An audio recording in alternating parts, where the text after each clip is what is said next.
All right, greetings everybody. My name is Judson Powell. I'm just chilling today. It's hot outside. It's like 102 here.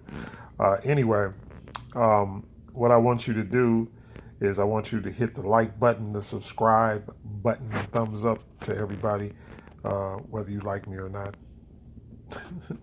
Whether you like me or not, don't matter. All right. Anyway, here's the thing. All right, for Africans and African Americans and anybody that is of African descent, first of all, stop being fooled by church and religion. And that's what this is all about. Uh, we've been kept in captivity, and we keep getting the short end of the stick. Why? Because um, we believe in religion, and our ancestors did not. And so here's the thing: church for us is a social activity, and here's why church is a social activity. It has nothing really to do with God. What it has to do with is when we were enslaved and when we were captured and enslaved, the only time that we were allowed to have to ourselves was Sunday morning, church time. So you could go to church, and that was the one day, basically, that you could get out of your forced labor, your slavery. And so there was a couple of hours there where you could go and hear a sermon, and it was basically, to boost your morale. But you were worshiping and praising their God. It wasn't your God. And we were forced to accept Jesus. And once again, we can go through all the little things, the first slave ship was named Jesus. When you go to West Africa, you can go in the slave castles, and Jesus is there in all the slave castles. He's a blonde-haired, blue-eyed man, that supposedly, stayed in Egypt for a while, and all of that. So let's break out of that. Let's break free. And everything that we do in church basically is social and it's emotional. It's social and emotional. Okay, because what do? They get you emotionally fixed into it, and then the friendships and all of that. That's fine. There's nothing wrong with having friendships and being able to, have good friendships. There's nothing wrong with that.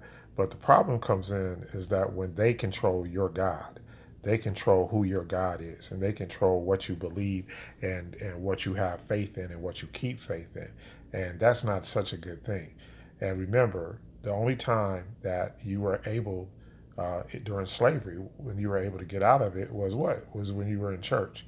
Then the other thing is, I cannot, and one of my pet peeves is black folks that call themselves, who are supposedly pastors and apostles and all of this, and they call themselves what? They call themselves overseer. Well, I got news for y'all. The overseer was the person that the slave master put in there to make sure that they wouldn't tell stories out of the Bible that talked about you being able to emancipate or free yourself. And there are stories in the Bible that are like that, and they didn't want you to don't tell them about Moses. Oh no, none of that stuff. So remember that word overseer was somebody who was meant to keep you in check and to keep you under thumb and to keep you from uprising and all of that. Remember, Nat Turner was a Baptist preacher. He was an overseer, because later on they got overseers who we would now call Uncle Toms or Coons or whatever, and they were the overseers. And if the pastor preached a sermon that they thought their master wouldn't like, then they got rid of that pastor, or they punished that pastor. So just remember that. And then the next thing is that all of these things are, in fact, all of our holidays, every single one of them, all of our holidays are demonic and pagan and bad, just evil in nature. Why? Because all of our holidays are rituals. So what is and just like even communion, even what they call Holy Communion, is a ritual against black people. Yeah, Easter is a ritual against black people. Why? Who are the enemies in the Bible? Ask yourself and think about it. The Egyptians. The Egyptians are our ancestors. Our ancestors are the people that they're doing all this stuff to in the Bible. Okay, Pharaoh was not a white man. Pharaoh was not a European. Pharaoh was a black man. And if you kill all of the firstborn of Egypt, you're killing the firstborn of who? Of black people. So the Passover, all of that, those are generational curses and rituals performed against black people. Think about it. Okay. And then what is communion? Communion is a cannibalistic ritual. And people, you can get upset with me all you want, but think about it. You're eating the flesh of somebody. You're the simulation of eating the flesh and drinking the blood of a human being.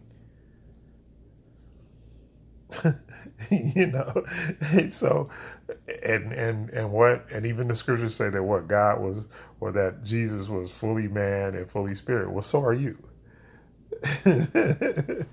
So what's the difference? I'm fully man and I'm fully spirit. So you got to learn how to decipher the code, because all of this stuff was written in code, and then the code, then they tried to rewrite it again. And unfortunately for the Europeans, they left some of the code in that had been put there, first of all, by the Kemetic priest, the priest from Egypt, and then the Coptic Moor priests. They later on came along, and they also did some things to the Bible. But the bottom line is, when King James and when Constantine and when King James got a hold of it, they completely flipped the script. And so all of those people that at first were, good for your people, ended up being bad for your people. Why? Because they wanted to take over the world. They wanted the New World Order. So all of the enemies in the Bible, what is a Babylonian? What color are they? A Syrophoenician. What color is a Syrophoenician?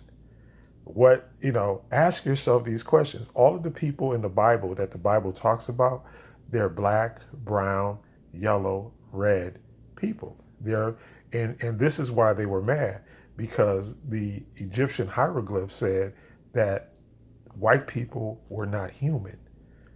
Because break the word down. Hue is what? Color, and then man. So when they went there, when Alexander and Napoleon and all, that's why they shot the noses off of everything in Egypt. That's why they tried to burn down all of the temples, and they tried to destroy them, or they tried to replace the Ankh with the cross, and all of these different things that went on throughout history. And I mean, it was hundreds and thousands of years.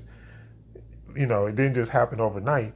But what we have now in the King James Version and all the other versions that are taken from it, we have a book which is full of spells, incantations, curses, and just rituals against the African and anybody else who was considered to be human. Think about it. All right? You don't have to take my word for it. And think about who is in power and in control of all the money and everything. And even some of the things that they put in there. And the book, here's the thing. All religious books were written or were rewritten by Catholicism, even the Quran.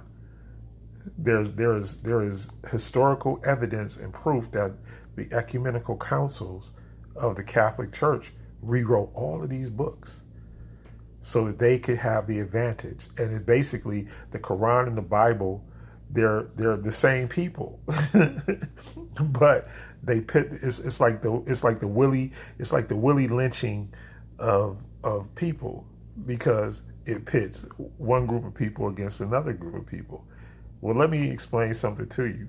If you believe in Kemetic spiritual law and spiritual science and all of that, well, if you look at what the ancient Egyptians did, they studied universal law. In other words, how our nature fit in with nature. How did our nature, the nature of man, how did the nature of man fit in with nature? And that's what they did. So the universal laws, they affect everybody equally. That's how come white people, that's how come Europeans, that's how come Asians, it doesn't matter your race, creed, or color, it affects everybody equally. It doesn't have a favorite. It doesn't have a chosen people. It doesn't have a, all of that stuff. All of that stuff is ridiculous because in the final analysis, the single common denominator is what? The only thing that all humans have in common is that we're all, well, two things.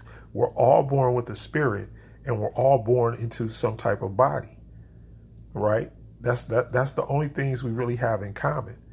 But the bottom line is that none is really better than anybody else. So stop being fooled by these religions and stop, you're running around, chasing after something that's actually designed to curse you because these people don't like you and they don't want you around and they don't want you to prosper inside of the system.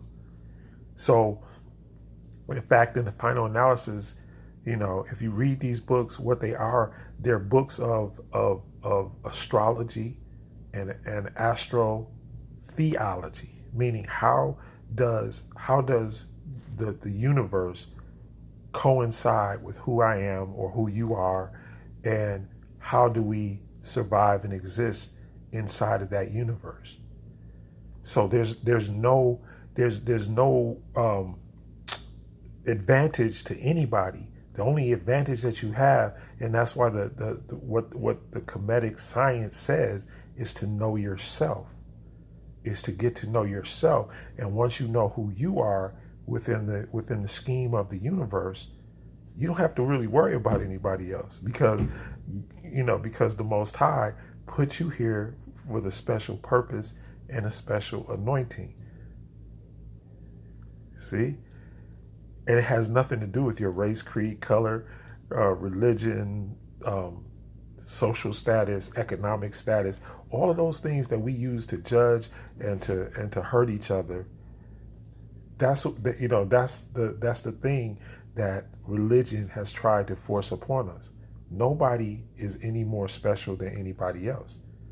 You have your own reason. You have your own path to follow. Everybody has a path. Follow your path and don't worry about the other man's path. And even and no supremacy, all of the supremacy is bad. Black power is just as bad as white power, is just as bad as yellow power, is just as bad as green power, whatever. If you think that you should be in control or control other people, then that's not what spirituality is about. Spirituality is about taking the Creator's love and spreading it throughout everybody. That's what it's really about. All these other things are man-made. And remember, every time you celebrate a holiday, you're doing a ritual against yourself. You are actually performing ritualistic things against yourself. They're generational curses. And we got all these preachers running around here talking, I want to break this generational curse. You're not going to break it because you're going to celebrate Thanksgiving. And then you're going to celebrate Christmas. And you're going to have Santa Claus in your house. And you're going to have, you're going to have the Easter Bunny in your house. And you're going to have, jack-o'-lanterns on your front porch. And you're going to have all this stuff. These are rituals. And they've been established throughout time in order to hold you back, and in order to stifle your progress. And they allow you to have progress within their culture, but they don't allow you to have progress spiritually. That's why there's so many people that have a lot of stuff, but they ain't happy. Think about it. All right, anyway, that's going to do it. I'm just going to, that's a short, sweet, to the point. I'm going to try to keep all of these 15 minutes. I don't want to, get too far in depth, and maybe at some other time I'll do some more in-depth teachings. But you're performing rituals, incantations, stuff against yourself. Every time you take communion, you're blessing the killing of black men, the firstborn. And what's happened to us throughout history? Think about all the black men that have died, Jim Crow, slavery, everything else. Anyway, I love y'all. Just think. Stop being emotional and religious. Just think.